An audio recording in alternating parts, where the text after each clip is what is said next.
we're going to look at 3 or 4 different ways that you might still be giving your power away that are very specific in this spiritual community.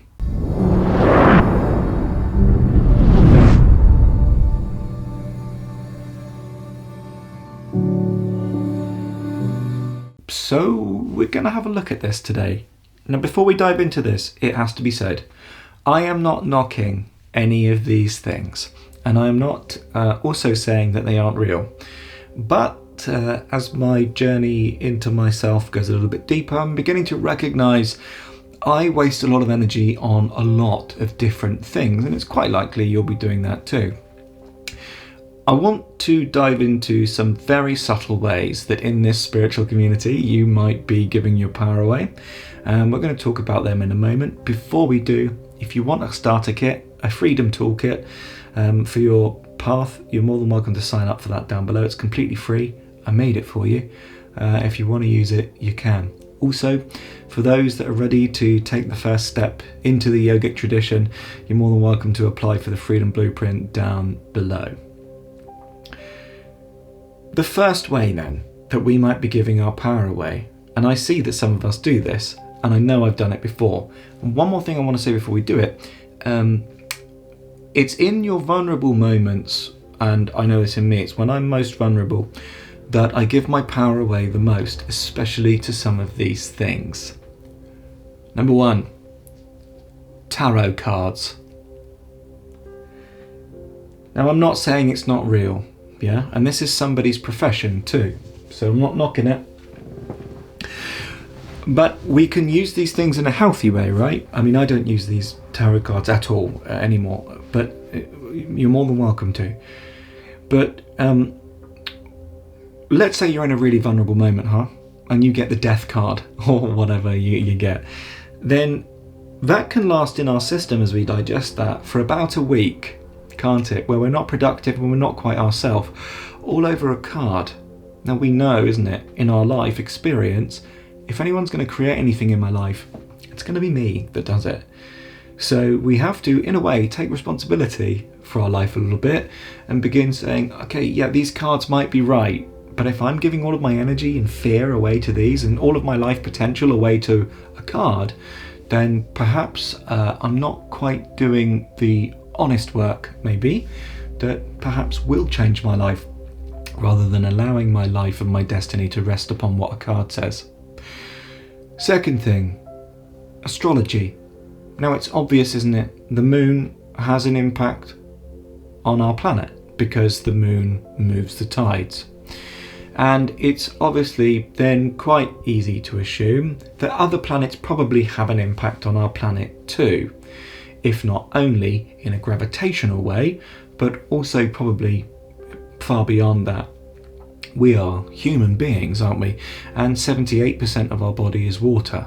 Therefore, if the moon controls the water on this planet, it's fairly likely that it will have an impact on us too, and our biology and our chemistry. It's certainly the moon cycles have an impact on the female biology. That's scientific, that's proven. We'll let science catch up with the rest and see what they say in due course. But we can give all of our power away because we get some Vedic astrology done or our astrological charts done, don't we? And then what do they say? Well, they might say that you're doomed. And actually in India, if when a family has a baby, sometimes they would do a Vedic astrology chart because it's held in high regard there. But all of their power is then given away to that, and the poor baby too could sometimes even be ostracized from the family if the chart came back bad. Now this is spiritual superstition at its highest peak. And frankly, if we're still believing in spiritual superstition, it's perfectly fine, but it's also not the final answer, because we can get caught in so many traps in that as well, can't we? Because we've given all of our power away to the stars. Actually, we've given all of our power away to a man's interpretation of what the stars were when I was born. And frankly, I can see why we're intrigued by that. It makes sense, doesn't it? But again, if anyone's going to create anything in my life worthwhile and meaningful, it's going to be me. And it's not going to be because some man said so about the stars and what the stars have to say about me. I'm not knocking any of these things. Again, I've used them, and to a degree they can be very, very helpful. But to a degree, and to the degree that we're vulnerable in a moment, they can also be very, very damaging, because we can give all of our fear away.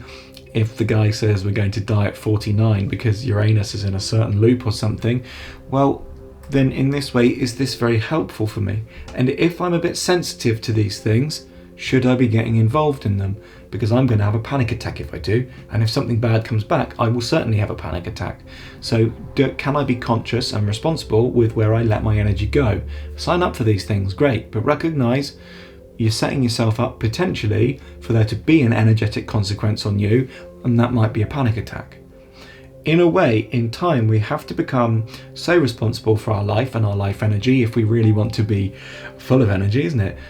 So that we don't engage in things that are going to cause distress or have the potential to cause distress or concern in the system. Doesn't mean we hide away from life. It just means go with what you know. Just keep creating like the creator you are. Don't allow somebody else to tell you what you should be creating, how you should be creating it, or when that creation is done, or what creation's coming next. Because nothing, truly, that's really for you should ever come from the outside. Having said that, sometimes life will give you a message from the outside if you really aren't listening. But that's only if you really aren't listening. Actually, that's not true. Sometimes it does it when you are listening and you need a little nudge too. But within reason, you get the gist of what I'm saying in relationship to astrology and these other spiritual vehicles. Use them, but don't bet your life on them. Because then you don't do the actions that are required to create the life that you want, or because astrology said you were never going to create that, or that you were, for example. Other aspects of this are human design, which is some technique that you can use to begin to show you where your life's going to go and what you need to do with it. Another one is synchronicity. I see lots of people giving their power away to synchronicity, especially when a 555 comes, suddenly fear.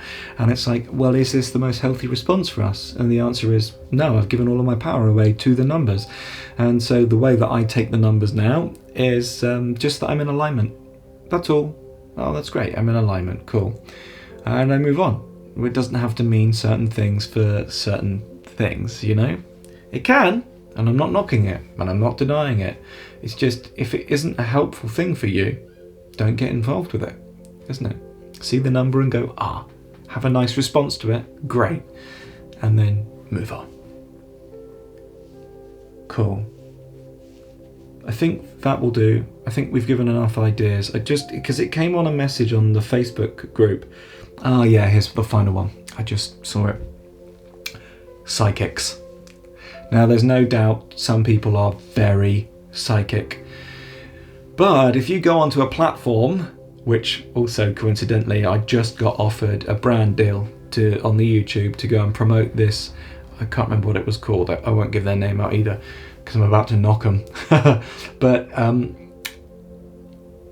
sometimes you might find like a psychic website where they have loads of different psychics or whatever, and you go and give them some money and they give you psychic advice. But with these websites, you don't know who you're dealing with. If you know a psychic who is really psychic, great, use them. But again, still don't give your power away to what they say, because they might be predicting, I don't know, let's go to the most gross idea, the death of a loved one or something, and that may not happen, and that also might put you in a real tailspin. And so we have to be responsible, not blame the people that we're seeing, but responsible with our energy and say, is this actually going to be the best thing for me right now, whilst I'm in this vulnerable moment, for example? And the answer is almost always going to be, probably not. But equally, again, you live your life the way you want to live it. I've done all of these things. But are they always helpful? No. Unless you have somebody who is really, really in that field and doing it particularly well. But even then, there's still an avenue for us to give our power away in fear to these things. And that's not helpful for our growth path, because we go into a little disaster zone and we try and avoid our emotions, and then we're not even doing the work that works, which is yoga or any of these other freedom-based technologies. Good. I hope this helps. We'll leave it there. Lots of love. Namaste.